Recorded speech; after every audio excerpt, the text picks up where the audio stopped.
원해 농법을 의미를 하고 있어요. 원해적 농업으로 가장 집약적 재배 방식이다. 이 보온육묘, 보온재배, 관계, 시비 등이 발달되어 있는 형태고 도시 근교에서 근교용 농업으로 원예 작물 재배 형태로 많이 이용이 되고 있습니다. 다음은 이제 작물의 기원입니다. 작물이 어디서부터 출발했느냐 하는 얘기죠. 오늘날 재배되고 있는 작물은 그 기원이 야생종으로부터 수나 발달되어 재배식물로 된 것이 대부분이며 그 작물의 야생 원형은 그 작물의 야생종이라 한다 했는데 여기서 이제 순화라는 개념이 나왔죠. 순화. 같은 표현으로 이 경화 이렇게 표현하고 있습니다. 순화, 경화. 경자는 단단해진다라는 얘기죠. 그래서 이 식물체가 이 적응 과정이 잘 돼 있는 것. 또 반대로 이제 경우에 따라서는 우리가 이 식물에 묘를 키워서 이 묘포에서 묘를 키워서 이식하는 이러한 방법을 쓰기도 하는데 그때도 이 어떤 모포는 그 묘표는 결국에 가서 어떤 식물이 가장 잘 자랄 수 있는 환경 조건을 인간이 전부 다 만들어줍니다. 근데 야생 상태로 나가게 되면 어때요? 환경 조건이 완전히 바뀌죠. 그래서 온실에서 귀하게 키우던 애를 그냥 비바람 치는 밖에다 꺼내놨다. 그럼 잘 살 수 있을까요? 못 살까요? 잘 못 살죠. 그래서 순화 또는 경화의 과정을 거쳐서 이식을 합니다.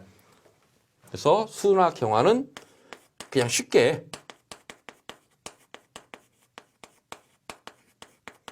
야생 적응 훈련이다 이렇게 이해를 하셔도 됩니다. 그래서 여기서 결국 야생종으로부터 순화 발달됐다는 얘기는 야생종이 인간 재배에 적응돼서 발달되었다 이렇게 이해를 하시면 되겠어요. 그리고 야생종으로부터 재배종으로 발달해온 과정 이것을 식물적 기원이라고 작물에는 야생형이 남아있는 것, 옥수수와 같이 야생형이 불분명한 것 또는 발달 경로가 몹시 이 복잡한 작물도 있다. 그럼 이제 작물의 분화. 이 분화라는 것은 갈라져 나가는 것을 분화라고 표현하고 있어요. 그러면 이러한 작물의 분화 과정들을 한번 보죠. 이 분화하고 진화에 대한 그 용어 설명이 나는데 이 분화. 식물이 원래의 것으로부터 여러 갈래로 갈라지는 현상. 이걸 분화라고 한다면 진화는요. 이 분화의 결과 점차 높은 단계로 발달해 가는 현상을 우리가 진화를 하겠다.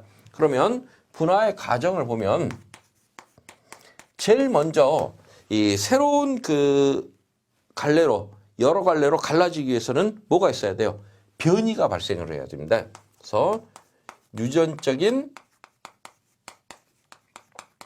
변이가 발생하면 이 변이체가 적응할 수도 있고 도태될 수도 있죠. 그래서 만약에 이 발생된 변이체가 도태된다면 이것은 없어집니다. 그걸로 도태돼 버리면 없어지는 것으로 끝나는데 적응하게 되면 순화가 돼요. 이 순화는 적응하고 더 잘 적응했다 이런 개념이죠. 그리고 나서 고립이라는 과정을 거치는데 이 고립이라는 것은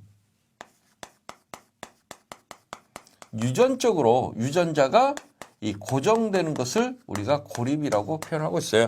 이 고립의 형태를 봤더니 세 가지 형태로 얘기를 합니다. 이 고립 또는 인간이 격리, 격절 이 같은 의미로 보십시오. 그래서 이게 지리적 격절 이렇게 표현해 볼까요? 그리고 생리적 격절.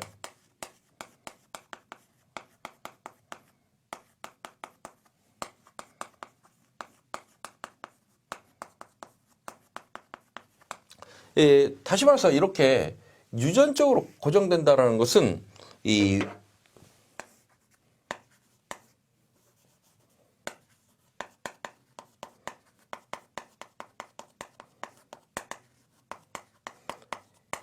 외부로부터 다른 유전자의 혼입이 방지된다 이런 개념이거든요. 그래서 지리적 격절이라는 것은 여러분들이 가장 잘 알고 있는 게 이 갈라파고스 섬 같은 경우입니다.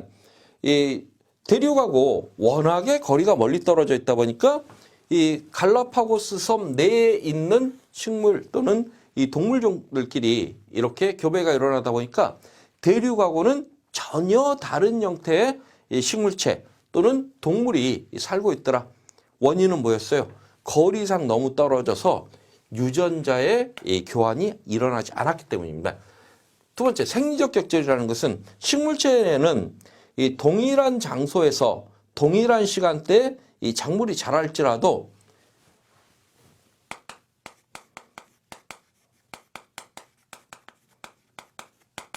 개화기가 일치하지 않으면 이 유전적 교섭을 받을 수가 없습니다. 다시 말해서 어떤 유전적으로 교섭이 발생하기 위해서는 이 꽃이 피어서 암술의 외부에 다른 유전자형을 가진 꽃가루가 날아 들어와야만 이 유전자가 교섭이 되겠죠. 그런데 이 꽃이 피는 시기가 다르다면 동일한 공간 내에 동일한 그 시기에 생육할지라도 개화기가 다르면 이 유전자 혼입이 있을 수 없더라. 그리고 인위적 격절 같은 경우는요, 인간이 이 어떤 이 체종을 목적으로, 그래서 종자를 생산하는 것을 목적으로 이 작물을 재배한다.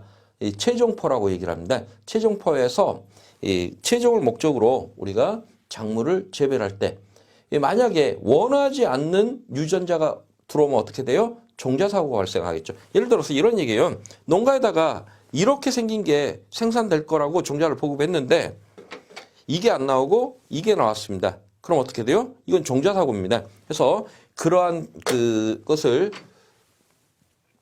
방지하기 위해서 인간이 인위적으로 유전자 혼입을 막는 것. 이것을 인위적 격절이라고 표현하고 있어요.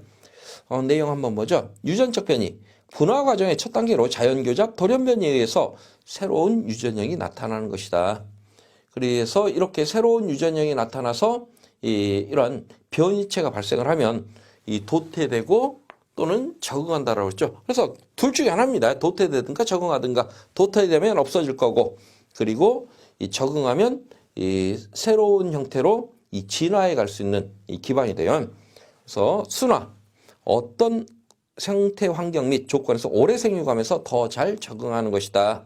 그래서 야생의 식물이 오랜 시간 특정 환경에 적응 및 선발을 가져오는 동안 그 환경에 적응하여 특성이 변화하는 것, 이것을 순화라고 표현하고 있습니다. 이 고립은 다 설명해 드렸죠. 분화의 마지막 과정은 성립된 적응형이 유전적으로 안정상태, 그래서 유전적으로 이렇게 고정되는 상태를 우리가 유전적 안정상태 이렇게 표현하고 있습니다. 유지하는 것으로 이러한 유지는 적응형 상호 간에 유전적 교섭이 발생하지 않아야 하는데 이를 격절 또는 고립이라고 표현한다. 그리고 격리라는 표현도 씁니다. 그래서 결국 격절이라는 것은 외부로부터 다른 유전자가 들어오지 않고 이 자체적으로 유전자가 고정되는 현상을 의미하고 있어요. 이것을 지리적, 생리적, 인위적, 특히나 생리적 격절에서 이 개화의 불일치 이런 것들은 이 지문으로 출제되기가 매우 쉽습니다. 그래서 이런 내용들은 조금 정확하게 기억을 해 두십시오. 10번에 생리적 격절만 한번 보죠. 생리적 차이, 즉 개화 시기의 차라든가 교잡불능 등으로 유전적 교섭이 방지되는 것으로 동일 장소에 생장해도 교섭이 방지됐더라. 그래서 동일한 장소에 동일한 시간대에 이렇게 이 두 가지 이상의 식물체가 생장할지라도 서로 유전적 교섭이 발생하지 않는 것을 의미합니다. 이번 시간 여기까지 하고요. 다음은 이제 챕터 2의 이 작물 분류부터는 다음 시간에 이어서 진행하도록 하겠습니다. 수고들 하셨습니다.